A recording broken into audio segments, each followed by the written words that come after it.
اسلام آباد میں 26 نومبر کی پی ٹی آئی کے احتجاج ایک ناکام بغاوت میں تبدیل ہو گئے۔ اس ناکام بغاوت کو نہ صرف عوامی ہمدردی اور حمایت حاصل نہیں تھی بلکہ یہ پی ٹی آئی کے لیے بھی درد سر بن گئی۔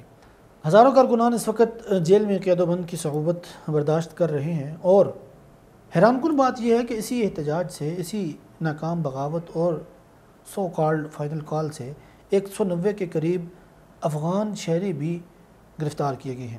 یہ وہ افغان شہری تھے جن کو پی ٹی آئی غیر قانونی طور پر اس احتجاج اور دھرنے کی آڑ میں انتشار اور فساد پھیلانے کے لیے، توڑ پھوڑ اور جلاؤ گھیراؤ کرنے کے لیے، سیکورٹی فورسز پر حملے کرنے کے لیے اور خون خرابہ کرنے کے لیے لے کر آئی تھی۔ یہ افغان شہری جب گرفتار ہوئے، قانون کی گرفت میں آئے، اب ان کے ویڈیو بیانات سامنے آئے تو پی ٹی آئی نے پینترا بدل لیا۔ وہ ایک بڑا مشہور میم وائرل ہوا تھا، آپ کو یاد ہوگا کہ وہ حالات بدل گئے، جذبات بدل گئے، واقعات بدل گئے۔ سیم اسی طرح پی ٹی آئی نے پینترا بدل کے حالات و واقعات اور جذبات بدل دیے، اور اب یہ ایک نیا بیانیہ بنانے کی کوشش کرنے لگے ہیں کہ بھیا اسلام آباد میں اس وقت پشتونوں کا داخلہ بند کیا جا رہا ہے۔ در حقیقت پشتون کا نام لے کر پختون بیلٹ کو اس بات کے اوپر اکسایا چاہ رہا ہے کہ وفاق پشتونوں کا مخالف ہے، وفاق پختونوں کا مخالف ہے، وفاق پورے صوبے کا مخالف ہے، جبکہ اس کا حقیقت کے ساتھ کوئی واسطہ، کوئی تعلق نہیں۔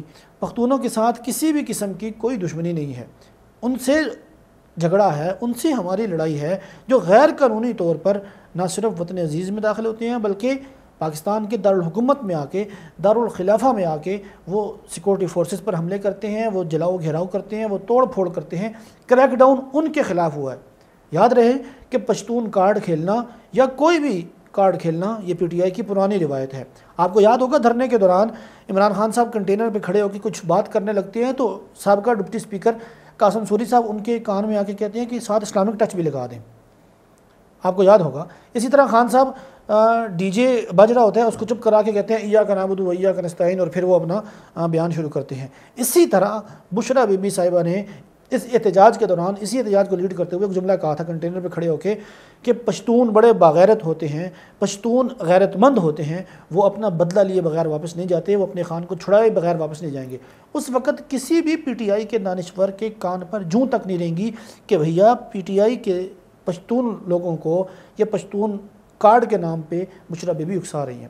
اب جب وہ قانون کی گرفت میں آئے افغان شہری تو پی ٹی آئی نے ایک نیا پینترا شروع کر لیا، ایک نیا بیانیہ بنانا شروع کر دیا، اور اس کی وجہ کیا ہے؟ یہ وجہ جان کے آپ کے ہوش اڑ جائیں گے۔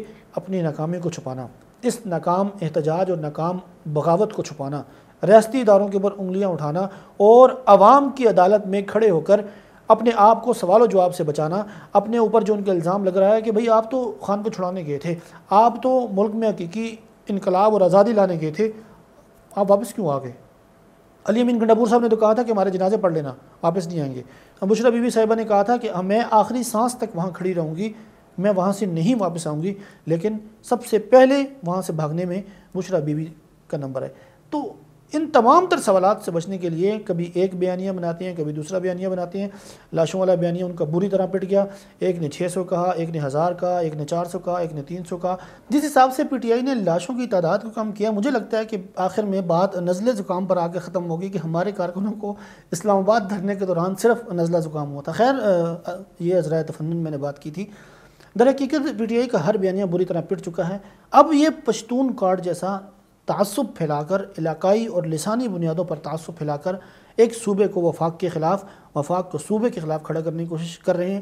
میری عوام سے گزارش ہے کہ ان کی اس چال کو، ان کے اس پروپیگنڈے کو بر وقت سمجھیں، اس سے قبل کہ یہ نفرت کی آگ دونوں فریقین کو جلا کر بھسم کر دے، اس سے پہلے کہ یہ نفرت کی دیوار مزید اونچی ہو، اس سے پہلے کہ نفرت کی یہ خلیج اور گہری ہو، اس کو پاٹنے کی کوشش کرنی چاہیے، اس کو جوڑنے کی کوشش کرنی چاہیے۔ اور اس لیے میں بھی اس چیز کا تقاضا کرتا ہوں، آپ کو بھی اس چیز کا خیال کرنا چاہیے کہ ہم سب بطور مسلمان، اور پھر ہماری شناخت پاکستانی ہونا ہے یا سندھی پنجابی، یہ ہماری شناخت نہیں ہے۔ ہماری شناخت پاکستانی ہے، اور پاکستان انشاءاللہ تا قیامت تک رہے گا۔